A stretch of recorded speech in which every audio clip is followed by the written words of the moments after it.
Hi Sal, thank you for talking to me. Pleasure. Before that first Mardi Gras in 1978, what had your involvement in activism been? Well, probably before the first Mardi Gras, not a lot of activism. I was only 18, come from art school, was with my first girlfriend. The involvement in the Rape Crisis Centre was probably my first real involvement in activism. But pre what I would describe as activism, I was on the Amazon Acres Women's Mountain Farm Collective for a short time in my last year of high school.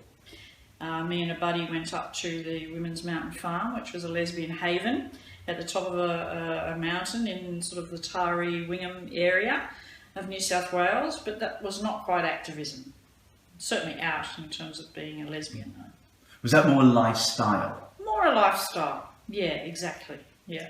Rape Crisis was probably my first exposure to activism, and that was both confronting and enriching. Probably I would describe that experience as. Some wonderful women on the collective there.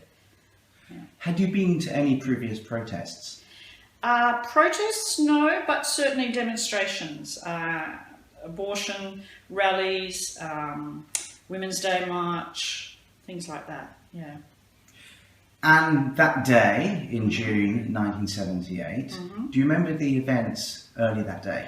Well, I helped organise the events for the day because I was on the collective to remember the Stonewall riots in New York and to have a gay solidarity day here in Sydney. So we organised a march through the streets of Sydney, and it was winter time, so it was quite a different sort of kind of a rally in that sense, but it was a beautiful sunny day.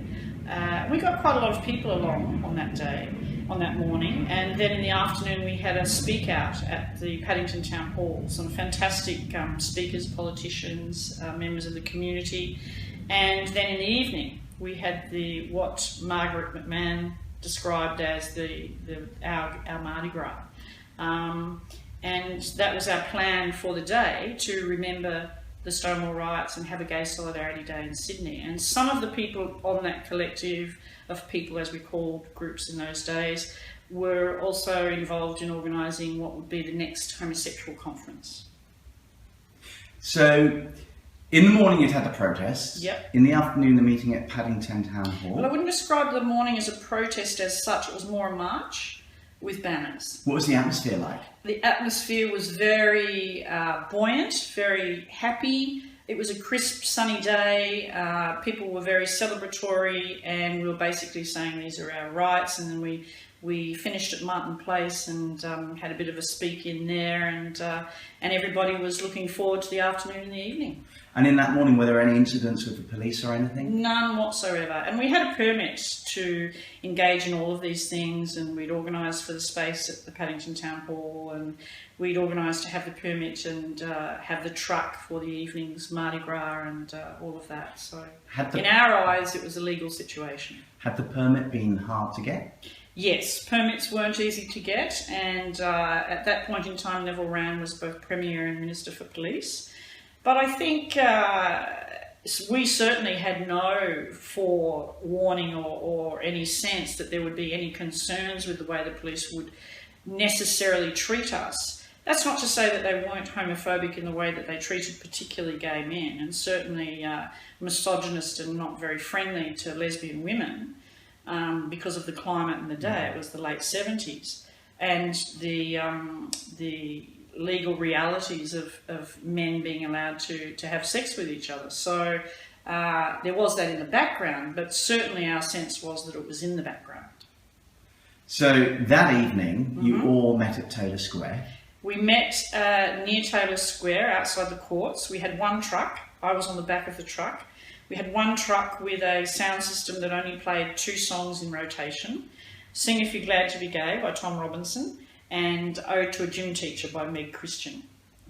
She was a big tough woman, the first to come along kind of thing, and Sing If You're Glad to Be Gay. And so we had them in rotation. And the feeling that evening was, again, one of celebration. Different kind of celebration to the morning, because as were the times, in the morning people had overalls on and casual kind of dress. But in the evening it was about dressing up. We were going to walk down Oxford Street, get to Hyde Park, disassemble at Hyde Park, and then people would go off to the bars or do whatever they wanted to do with the evening.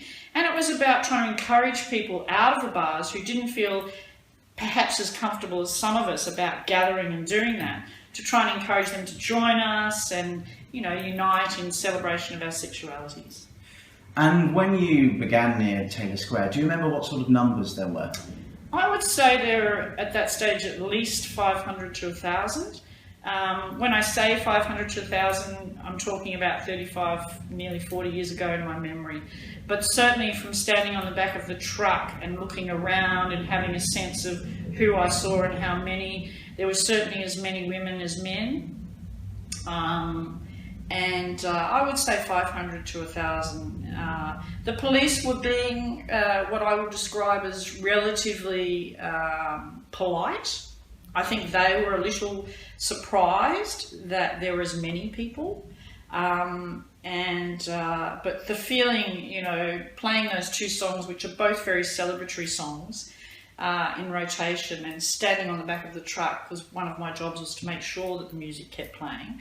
Lance Gowan was driving the truck, and it was just an amazing feeling. Very different to what people associate with the Mardi Gras now, because it was winter. It was actually bloody cold. We're all pretty rugged up. It was June, wasn't it? It was June, and those were the days when there were no mobile phones, there weren't any holes in the wall or anything like that to get money, and so it was a very different time to now. So the parade went down Oxford Street, and from what I understand, some of the paraders went into bars. Yeah, a few people wandered into bars to actually encourage people to come out, and those of us that were on the street were chanting out of the bars onto the street. And as I say, the aim was to encourage those people who may not have felt as comfortable to join initially, to join us in celebration, walking down what at that point was pretty much one of the areas in Sydney that was recognised as the Gay Mile, down to Hyde Park, where we had permission from our permit to park the truck, speak briefly, and then disassemble and hopefully go off and continue to party, our first Mardi Gras. Had there been much support from the wider community, the wider LGBT community? I would say minimal. I think at that point in time, when you talk LGBT community, at that point there was no T in there, and there wasn't really a Q in there. It was pretty much lesbian, dyke, prifter, gay, you know. At that point there wasn't a consciousness about a transgender community or a queer community. Thank goodness there is now, and times have changed to a certain extent. But in terms of the broader community, in the feminist lesbian community, there was some separatism happening there in terms of frustration, I guess, at some gay men's attitudes to feminism. And certainly, you know, that was a relevant frustration. And there were obviously drag queens, and they were part of the community. And there were some feminist women who saw that as being quite anti-women. I personally think that drag queens have a place, but I personally prefer, because I am a feminist and have no bones about it, I personally prefer the notion of if you're going to go in drag, then don't do it traditionally. Because when you do, that's when you tend to put women down. But were there many gays and in fact lesbians who disapproved of gay politics? I wouldn't. My sense would probably not be overt disapproval. My sense would probably be more a little bit of fear, because being a feminist, to me the personal is political. So to be open about myself and my sexuality and my green politics and everything else is a very valid, pertinent part of my life. But for some people, that's not something they choose to share so openly. So, and some of that is perhaps around fear. If people aren't as open and comfortable in their sexuality, then they're going to be a little bit nervous and hesitant with those that are. So that would be what I would have sensed more. Yeah. What about the gay press at the time? Look, the gay press at the time, there was the Star Observer. It was very much boys' press, and the sort of lesbians, we had our own kind of feminist press. after my involvement in the first Mardi Gras, I was involved in lesbian feminist politics. We put a publication together. There was the women's press at that time. So there was probably a bit more separateness at that time. Yeah. So the parade went down Oxford Street and it went towards Hyde Park. Yep. When did problems begin? Look, it felt from my perspective on the back of the truck, it felt almost from the time that we moved the truck from the courthouse up to Taylor Square, which is not very far, it's right there, and started heading down Oxford Street. Because of the energy and the enthusiasm, and people were starting to come out of the bars and join us, and there was a lot of yay on the street, it felt to me that the police very quickly started to be concerned about what they were supposed to be watching or supporting, or not supporting, that's not the right word, watching or looking after. They started to make me feel that they wanted to sweep us down the street. You know, get to Hyde Park, do what you've got to do, and, you know, off you go kind of thing. And the feeling by the time we got down towards Crown Street, when we yahooed about Ruby Reds, which was just down the road, very famous dyke bar, the feeling started to be very much that the police just wanted to get rid of us. And by the time we got to Hyde Park, they really didn't want, they weren't going to allow us to, they said, you can't put the truck. And we said, well, you know, hang on, we've got a big crowd of people here. How are we going to let people know what's going on? It all happened very quickly. And again, there were no mobile phones in those days. The push was to get Lance out of the truck. We then managed to, a bunch of women managed to protect Lance and get him away. But at that point, someone in the crowd called out, let's go to the Cross. King's Cross at that point was another place where you could party. It was clear that the police were going to, you know, try and entrap people somewhere. But we could hear them when Lance had gotten away and it was clear that the crowd had started moving off to the Cross. We could hear the police starting to radio to close in at the LL Main Fountain. But we couldn't do anything because, as I say, there was no way to contact the crowd that were then starting to walk up William Street. We had to move the truck off the road. It actually started to become quite frightening because then we made our way up to the Cross, and we knew we could see the police there waiting to close the other end of the street of the Cross off. Where was the truck at this time?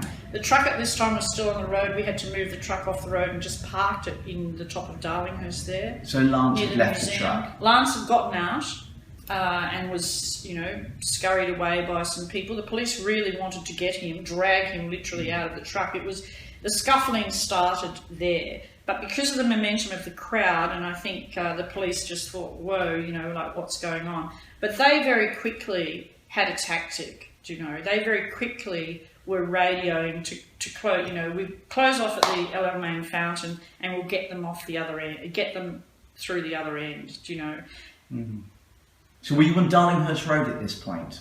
No, I was still down with the truck. My first girlfriend, Susan, and I and several other people made our way up to the Cross. By the time we got up to the Cross, the police were closing off the other end and it was very clear what was happening. My understanding from people who were up in Darlinghurst Road at that point was that they got to LL Main Fountain and, okay, we've come all this way, we've marched up here, now what are we going to do, was the feeling in the crowd. And people just said, oh, well, we'll go. But the police gave them no chance to go. The police actually was saying, you're illegal now, you have to disband. And people were like, well, what? Hang on a second, you know, there was no time given to disband, and then started to close in. The police started to close in on the crowd. And you have to appreciate that at that point in time, there are a lot of people in the Cross as well who lived and worked there who weren't happy with the way the police were behaving generally. And so part of why it became so violent was because they were angry, one, with the police anyway and their general behaviour. There was the Summary Offences Act, which was still in play. And they were supportive of the fact that, hang on a second here, these people have just walked in to have a party. This is King's Cross, what are you doing? And so they supported gay and lesbian people who were there trying to get out of the Cross. The police were incredibly violent. They'd taken their numbers off. You couldn't you had no way of identifying. But this stage, I was up in the cross, and it was only because my girlfriend was holding me back that I wasn't, jumping in. Had many of the people on the parade made their exit by this time, got away because they saw signs of possible trouble, or was there a lot of solidarity? There was a lot of solidarity, it was frightening. I've never been in a riot. And of course, another thing that you have to remember in those days, which is different to now, garbage bins were metal, with metal lids. And they were in the street, people were picking them up. But the police were incredibly aggressive and unnecessarily so in arresting people. As I say, they didn't have their numbers on, which they continued to do in several situations after this night. They behaved in an unnecessarily aggressive manner. Were they also yelling homophobic abuse at all? There was some, my understanding, at the time for me, all I could feel was, what are you doing? How dare you? It was... The feeling on the back of the truck going down Oxford Street had moved from elation and excitement to, oh my God, they really just want to sweep us down the street, concern, get to Hyde Park and, oh my God, people have taken off and now the police are going to entrap them, get to the cross and it's a riot. Had they surrounded the crowd? Oh, they had closed off the El fountain before the crowd got there. They were waiting. They had organised to close off the other end of the street that goes through King's Cross. It was entrapment. Were they looking for fights, do you think? I would absolutely have no doubt in saying that, because it was the mentality at the time. There was no gay and lesbian police liaison people as there are today. They were fearful because they hadn't expected it to be as big. But their fear had fueled their homophobia. And that was clearly evident in the way they were behaving, but they were prepared. They'd taken their badges off. There was no number on them. You could not identify who they were. What were they doing? Were they beating people with their batons? More physical hand stuff. There was some baton stuff. There was physical stuff that occurred in the cells later. Was there any blood during the riots? In King's Cross, I don't remember seeing any blood. No, not in the cross itself. There would have been a lot of bruising and several broken bones, no doubt about that, by the way they were throwing people around and dragging people by their hair and, Was the crowd yelling? There was a lot of yelling. It was, if you can ever begin to imagine being in a riot situation, that's exactly what it was like. Because, as I say, there were not just all the police and all of the people that had walked up to the cross. There were the people who were in the cross, the workers, the people who were out. It was a Saturday night, Were there any particular chants? No, because there was no calm to have a chant. It was a very frightening experience. There was a lot of noise, a lot of yelling, a lot of trying to pull people away from being arrested, people being thrown into paddy wagons, sirens. There was the concept of chanting involves a little bit more calm and organised, and it was a riot. People were being thrown into paddy wagons. Yes. And people were running back out of paddy wagons. It was fabulous, People were managing to escape, and people were managing to pull people away, To be standing there as I was and watching that, I felt helpless and scared and angry. And we knew that we were going to be going and waiting outside police stations and trying to hope that people weren't going to be bashed. You were not arrested? No, I was not arrested. As I say, my girlfriend ensured that I didn't engage in any of what I was witnessing. But do you think you would have been arrested if she hadn't intervened? Oh, I would have no doubt, because I'm not a fear. As far as I was concerned, the way the police were behaving was both illegal because they did not have their badges on. Illegal in the sense that they had not allowed people to disband. They had given no time for that to happen. If you're going to ask a crowd of people to, I'm sorry you don't have a permit to be here, would you please disband?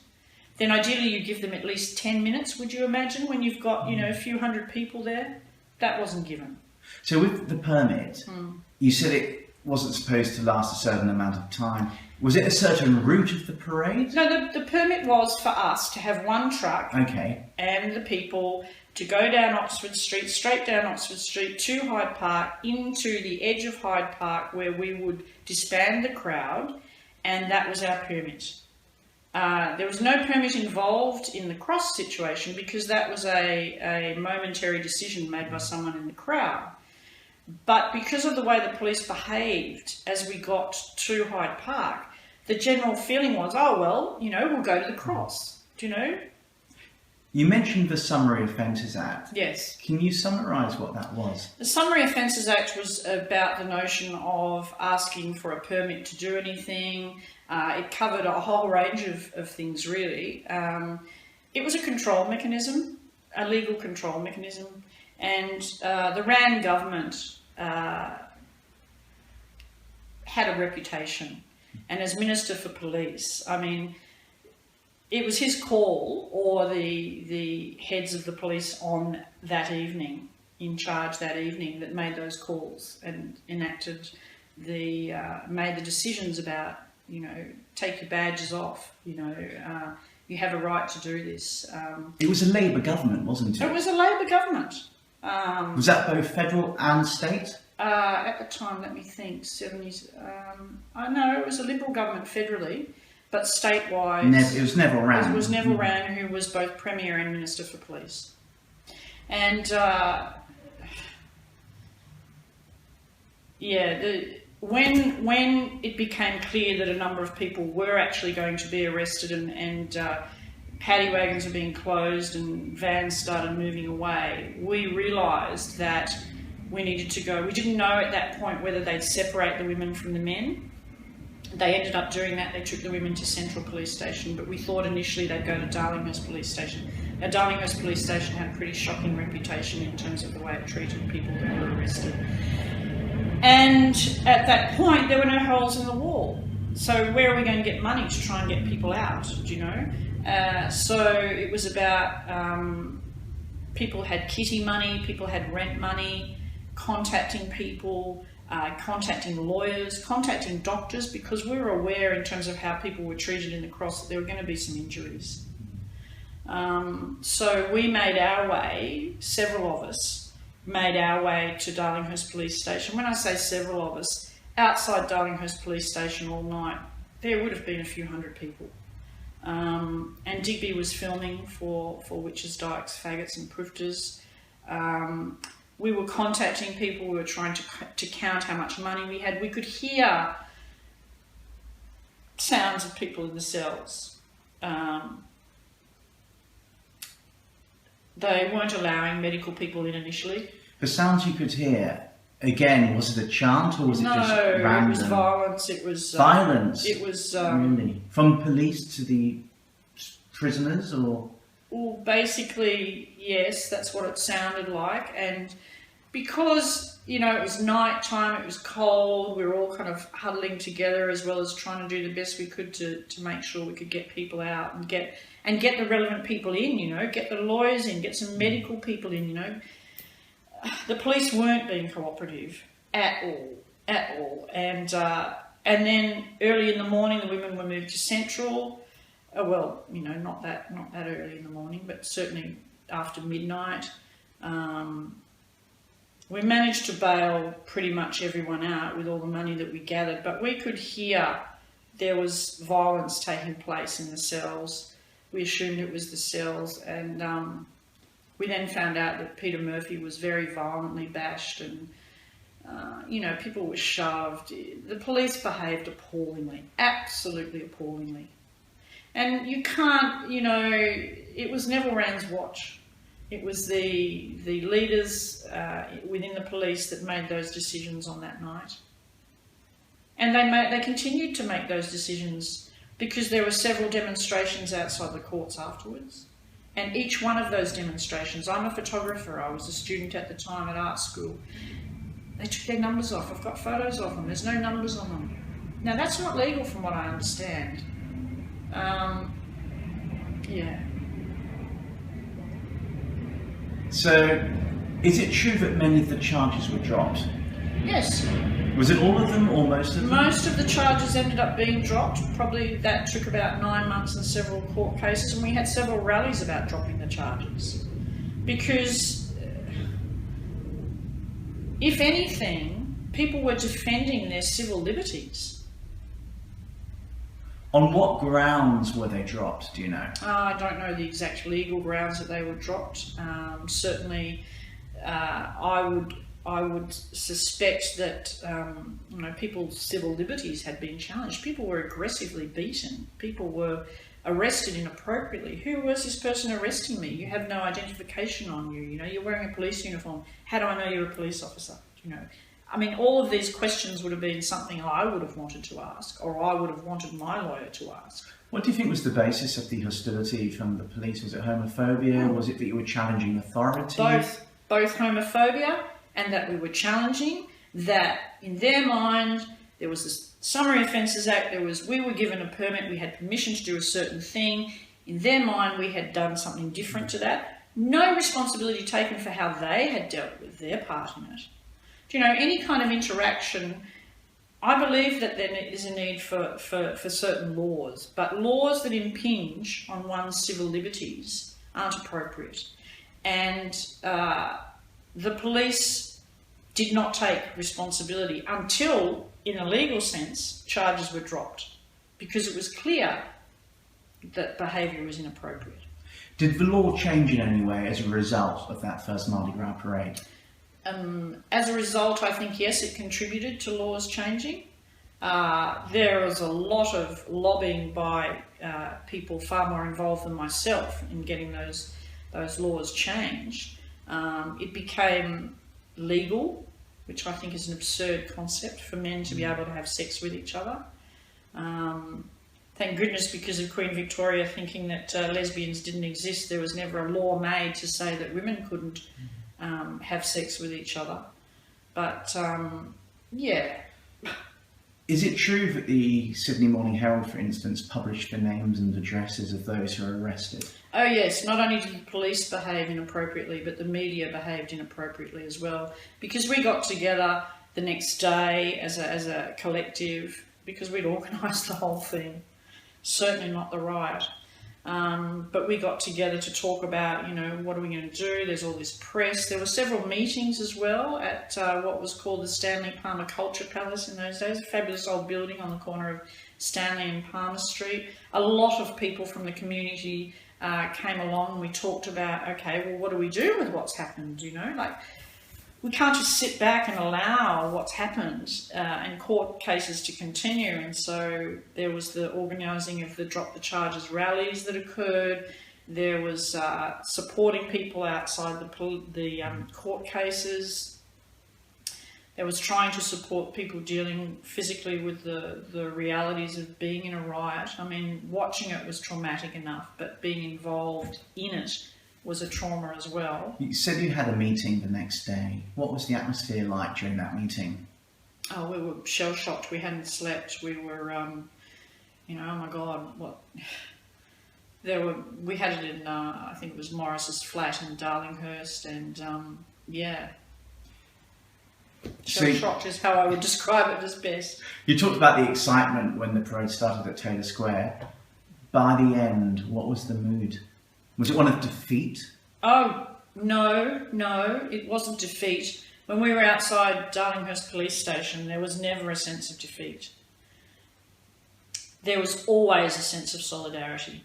Always a sense of solidarity. And always a conviction that even though we had been treated absolutely inappropriately, violently, aggressively, that we had done the right thing. Do you know, that it was right and just and fair for us to stand up for our rights, to sing if we're glad to be gay, and to, you know, appreciate, you know, I mean, Those two songs that we sang, that that were singing, that were playing, and that we each, Dykes and Puffs, we held them in our hearts because they were the music of the time. Meg Christensen talking about big, strong, tough women. Ode to a Gym Teacher, and Tom Robinson talking about sing if you're glad to be gay. I mean, you mentioned how the names and addresses were published in many of the newspapers.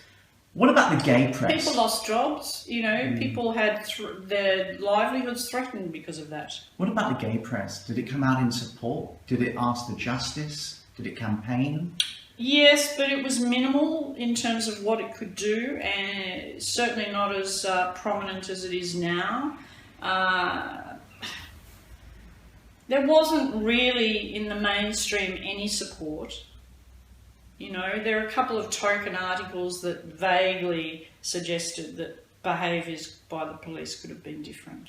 Did any politicians I don't remember at speak the time. out in favour? I don't remember at the time any politicians. No big name celebrities? Not that I can remember. There were probably a few in the acting community that did say, this hasn't been an appropriate... It wasn't just one action, it was a course of actions, you see. It was several demonstrations after that they continued to try and arrest people. And they were taking photographs, they were recognising people. It was a different time to this, time we're talking about in 2016. People did demonstrate then, people did gather and express the basic right to dissent. And our whole intention was about expressing our right to say this is who we are, and your laws should not be written on my body. How do you feel now when you see the police marching every year in the Mardi Gras? Well, I know the woman who helped start the notion of the gay and lesbian police officers. I've had an interaction with them myself. I think it's great that the police are there marching in support. I think it's fabulous that, other various parts of the community, fire brigade, ambulance, other aspects have recognised that they have gay and lesbian people, dykes and proofs as part of their workforce. I think if you live in a city, if you live in an inner city, there's certainly a lot of acceptance and appreciation, and Mardi Gras is seen as a wonderful means of entertaining and showing people that we are everywhere. I do think, unfortunately, though, that there is still the reality in the rural environments and in so many countries in the world where you cannot express your sexuality, where you cannot be out. And there are still some people within the cities that don't feel comfortable because of their perhaps religious backgrounds or various aspects of their upbringing that don't feel safe to be out. So it's fantastic that Mardi Gras that we did in 1978 has evolved as it has to where it is now. I have concerns about some of what I see as advertising in the parade. The corporate side. The corporate side, because I do think, we do need corporate support. Obviously, you need corporate support in this new century to put on such a thing as a parade. It's not a cheap venture. A film festival, the Queer Screen Film Festival, you can't put on these events without sponsorship. But how do you draw the line in terms of sponsorship, meaning that you're not just sort of advertising yourself? I think there are some companies that do it better than others, that clearly have no real vested interest. Do you think it's lost some of its identity? I think it will lose its identity if it does not continue to recognise where it began. I think it's important to acknowledge its origins, and it's important to continue to acknowledge those origins because the battle is not won yet. The battle is less aggressive, but it's still a battle if people cannot feel safe and okay to be who they are. Is that the advice you would give to the organisers in terms of improving it? Ooh, could I presume to give such advice, improving it? if I were to give any advice, I would say ensure that there is an equal number of men and women involved in any boards. Ensure that the person who is political is considered a very relevant component, and appreciate that whilst corporate sponsorship is relevant and important, let's be mindful of the companies that we choose and how they're engaging in the world beyond wanting to leap on the pink bandwagon. I mean, many of the 78s I've spoken to, going back to the police, have mixed feelings of the police marching. What do you think the New South Wales Police could do to make amends? Oh, I think the first thing they could do would be to acknowledge that they made a mistake, that perhaps if they'd acted quite differently that night, there would not have been a riot. There's no doubt about that. If they had allowed us to do what our permit said we could do, there wouldn't have been a riot. I know that. What would have happened was we would have moved the truck to the corner of Hyde Park, we would have had a few words, and everyone would have gone back up Oxford Street. Maybe some would have gone to the cross to party. Maybe some would have gone home, maybe some would have gone to parties. But that would have been it. It would have been, wow, we've just had this Mardi Gras down Oxford Street. Look at how many people have joined us. Now let's go and party. You talk about an acknowledgement. Does the acknowledgement go far enough, or should there be an official apology? I think there should be both. When I say an acknowledgement, I mean make sure it's in the press, make sure it's declared quite openly. And I would think, you know, not having been arrested and certainly not having been assaulted on that night or at any of the following demonstrations, I would think it would be appropriate to apologise to those people, or at least for as many of those people to be invited to be there when that acknowledgement and apology was made. Absolutely. What advice do you have for the young activists of today? Stay active, stay proud, and stay out. You know, don't be afraid to be who you are, because you have a right to be who you are just as much as that man and woman over there who might be holding hands. Hold your girlfriend's hand, hold your boyfriend's hand. Give them a peck on the cheek if you want to, wherever you are. And if that for you is harder because you live in a smaller community, then do it in whatever way you feel comfortable, but don't stop doing it. Because if we stop doing it, if we go back into the closet, if we hide ourselves, I don't even want to go there. One of the messages in those early days of activism was liberation. Yes. A lot of what we see now is equality. Yeah. Do you think they go hand in hand or are a contradiction? I think they do go hand in hand, but when you talk about equality, we don't have equality yet. I'm not a believer in marriage as such, but I do believe in the right to choose. And so if people want to get married and they are two men, two women, a man, a woman, a transgender person, a queer person, whoever, if that is their right to choose, then that is their right to choose. Let them do it. They're not in any way causing any disparagement about the notion of God. They're not in any way causing any disparagement about the sanctity of marriage. What they are wanting to do, if anything, is support the sanctity of marriage. Do you still take part in the parade? I have at different times. I've danced in the parade a number of years with different groups. I've led the parade with other 78ers. With the bus, the 78 bus? Well, before the bus. Yeah, different times I do. I won't be this year because I have other things that I'll be doing, but that occasion is always important to me. What goes through your mind when you see the crowd cheering on the 78ers? Oh, absolute pride. Absolute pride. And the notion of the bus at the beginning of the parade is really important. It's important that there be a vehicle for those people that don't want to walk, or aren't able to walk, I should say. It's important as well that Mardi Gras organisation continues to acknowledge that we are the 78ers and we're proud of that. And important to place us, because there have been a couple of times, having been on that bus, where at the end of the parade it hasn't been organised very well in terms of where the bus is going to go. And, you know, I'm a bit of a rebel still, so there was one year when I was on the bus and encouraged the bus driver just to get closer to the barricade where there were a couple of police, and I got out and said to the police, we're the 78ers and we need to take this bus up here, and I just moved the barricade. Apart from marriage equality, which we've mentioned, what are the other big issues facing us today? Oh, I think it's hard for kids in schools at times. I think there are some schools that are better than others. I teach in vocational education, and even in vocational education there are some situations where that terrible expression, oh, that's so gay.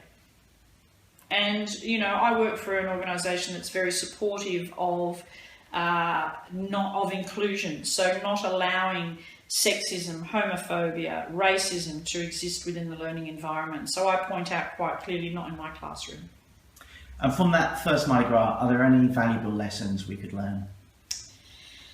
Stay out, be proud, and sing if you're glad to be gay. Sally, thank you very much. Thank you, William. Pleasure.